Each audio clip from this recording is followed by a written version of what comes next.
Hey, it's Molly. Today I was just feeling really fun. Clearly, look at me. And so I just wanted to tell a couple of fun cop stories because it can be the best job in the world.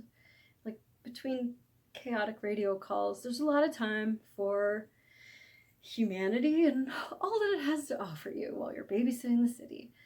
So I had some fun stories, some celebrity stories, and then I have kind of a creepy one that I still haven't really quite put together. That one's like a news one, so I have to be kind of vague. But so I was working patrol, and I was working with this sort of new officer. I get assigned to work with him, kind of show him the ropes, etc. So I'm like, okay, I'm Molly. What's your story? What are you here for? What kind of crimes do you like to go look for? Whatever. And he says in the driest, I don't even know if I can do it. He goes, I'm Jeremy. I was in the Navy, so I've polished a lot of knobs. And I'm like, is this guy kidding? This guy was so funny. I loved working with him. Good officer too, great rapport. He was really good at talking to people, smart when it came to report writing, good guy overall, but goddamn, we had fun. So this day, we're working together and we can see the lineup for the next day. And officers have to switch around quite a bit. Like you're always working with somebody new. I think it builds you better because if you know that one officer only likes to give tickets for stop signs, you're never going to grow as an officer. You want to have a varied experience, especially when you're young on the job. So he's going to work with a lot of people. Well, we see that the next day he is working with a guy who needs to be about 3 videos just on his own. This guy, nobody wanted to work with him. He's not on the job anymore. I can't even say his name. I was the very first person that he ever worked with. It's a pretty good story. It's a pretty good story. I'm not going to tell it now, though.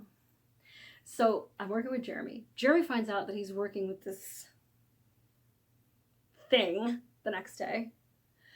And we're both like, oh, bro, you're fucked. You're going to work with that guy 12 hours. You're going to sit in the car with that old man. You guys are going to have a lot of fun.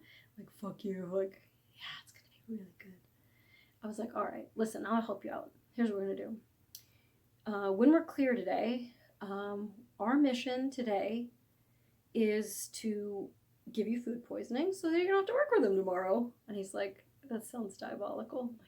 It's perfect. So we have some clear time between calls. And I am looking for the most vile, suspicious food that the city of Los Angeles has to offer us.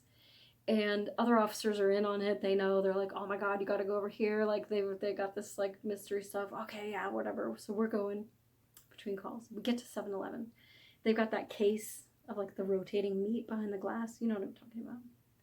And they were selling these things that were it was shaped like a Dorito triangle, Dorito dust on it, but it was puffy. No idea what was in it. And they had a couple of them all lined up. And then it has one. This one, it was brown and shriveled, and it looked like it had been there for a real long time, and it just looked so fucked.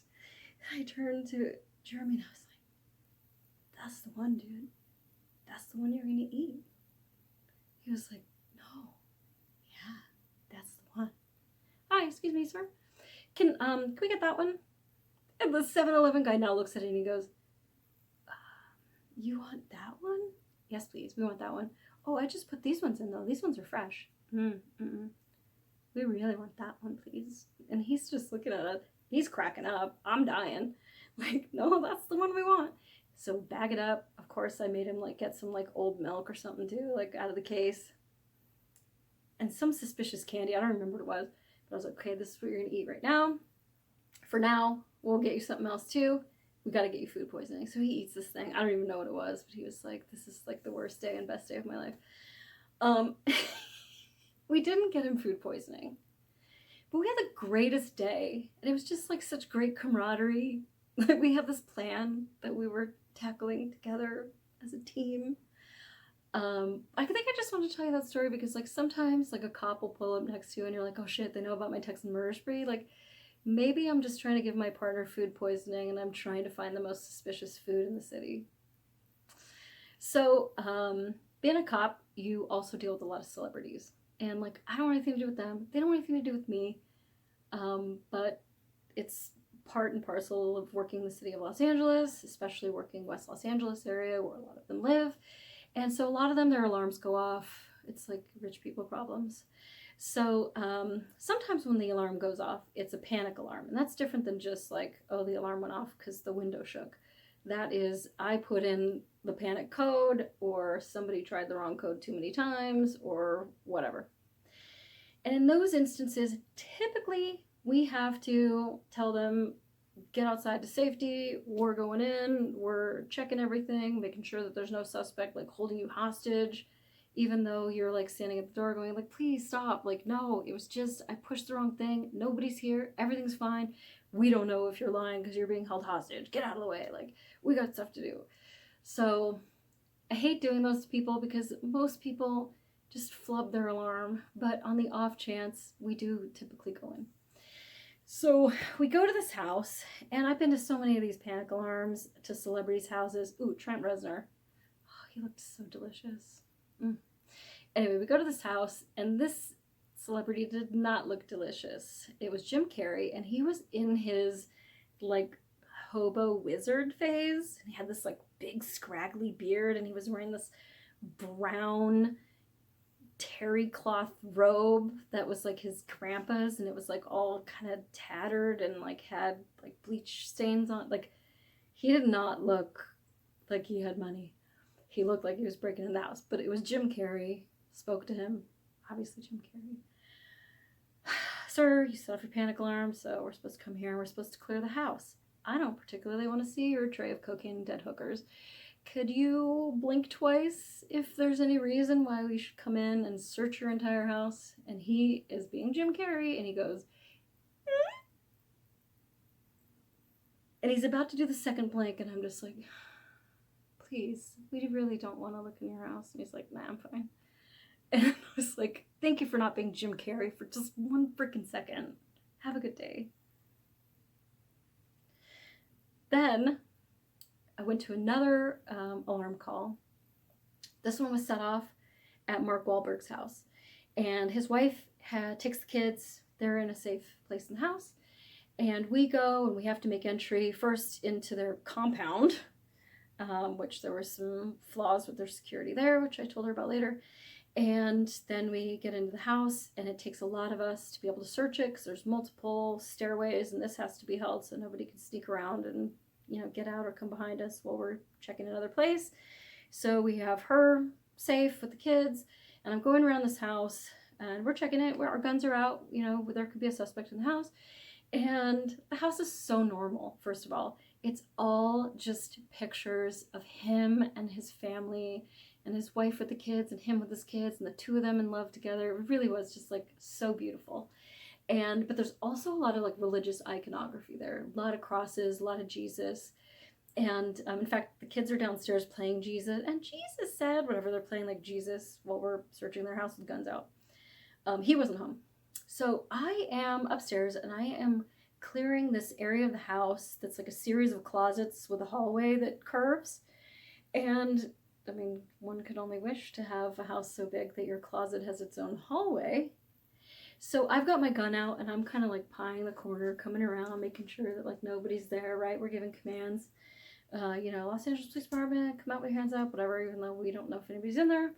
And I come face to face. I don't know if that's really the term.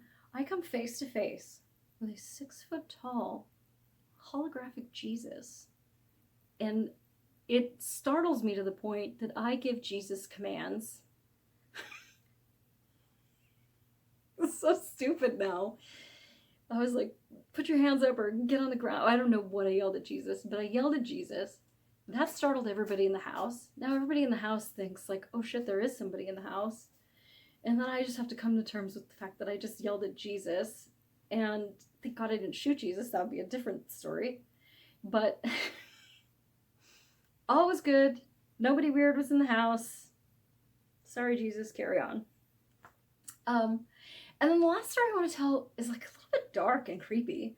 So, not to get too deep into it, but I really loved stolen cars. And I love stolen cars where the car is stolen, but you put somebody else's VIN on it. It's a VIN verification.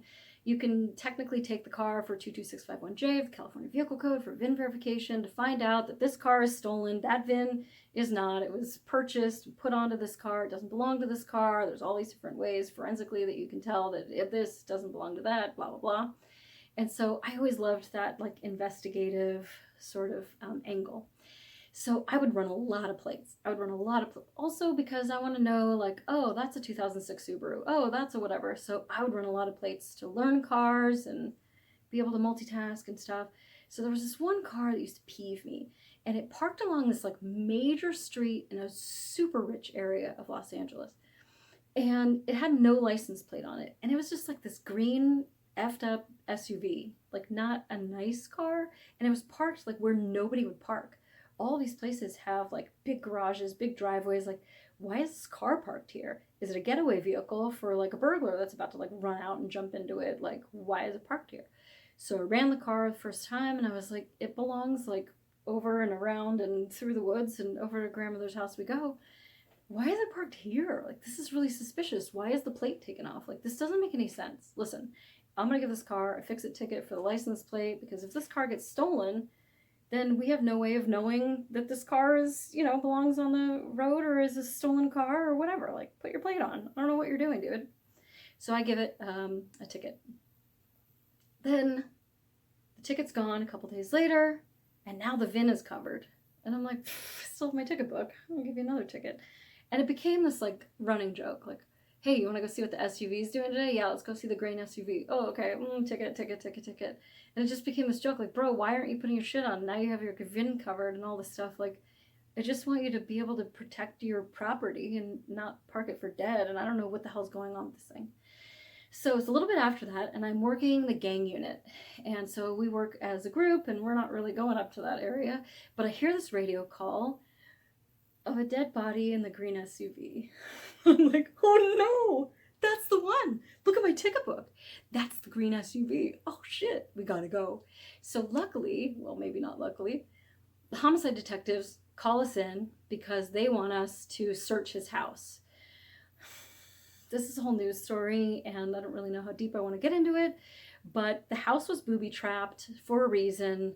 There was some really shady, crazy stuff going on with this particular person not wanting to separate himself from the house, from what was inside, and we knew it was booby-trapped. I'm there with my partner, who's like just the greatest guy ever, and I don't know if do I say people's names? Like, if they're good, I should say their name. Anyway, he was really tactical, and he's like, we need to go in the window. We're not busting this door down. Like, it's going to be fortified. If the thing's booby-trapped, and it was. There was, like, flash powder and stuff. So anyway, we tell the homicide detective, hey, go get the keys to this thing. Just open the freaking door. If the guy's dead, like, he has keys. There's keys somewhere. If it's locked, then, like, he's got keys on him. So, of course, like, it was July. He was rank. He had been in the car for days. That's a whole other story. And so he gets the keys out. The keys reek. Like, the keys have a cloud of its own. So he opens the door, steps out of the way. I'm on shotgun. As soon as the door opens, I'm like, and I drop the shotgun and I pull out my handgun, because this place is absolutely up to the rafters in shit. It is hoarder mania. Boxes of ammunition. Nails on the walls with hundreds of guns of all kinds, like pointing at the door, and there was flash powder, and we went into the kitchen area, and all I see is like a wall of timers, and there's a pile of rubble, which is basically just like ammunition that has fallen from a stack, and this like one little thin wire, and the wire goes up into the electrical of the fluorescent ceiling fixture, and I'm like, Sam, I want out. And then one of our other partners is like stepping down into this living room. There's a shotgun barrel. You can't even see the trigger guard. Like, there could be a broom. You're about to step on it and blow your... Get back! And I was like, guys, we need to get the hell out of here. And so luckily, Sam is button hooks all the way to the bathroom, and he sees like pressure plates. I wouldn't have known what that was. I wasn't in the military. Thankfully, Sam hit the bathroom. And Sam was like, we're out. And I'm like, dude, I don't know what he saw, but thank God, because, like, this is madness. and it took them days, and they had to rent a truck to get all these ammunition, all these guns out of this place. And the dead guy is a whole nother story. I didn't kill him, but I did give him a lot of tickets, and hopefully none of them were in his pocket when the coroner decided to go through it, because, well, I guess I'd probably be called in and asked about that. Anyway, I just wanted to share some like fun stories. So being a cop, it's I think it's a lot of fun. I kind of missed it a lot. Don't tell my boss that I work for now. But anyway, I hope that maybe just like humanizes it a little bit. I know they talk about humanizing badge, and I kind of hate that term, but like we're kind of just people. We have fun days, and we have shitty days, and we have hard days, and then we have days that you're like, I can't believe they paid us to do this. So I have a million of those kinds of stories, but I just wanted to give you a little taste. And love you guys. Be safe and have some fucking fun.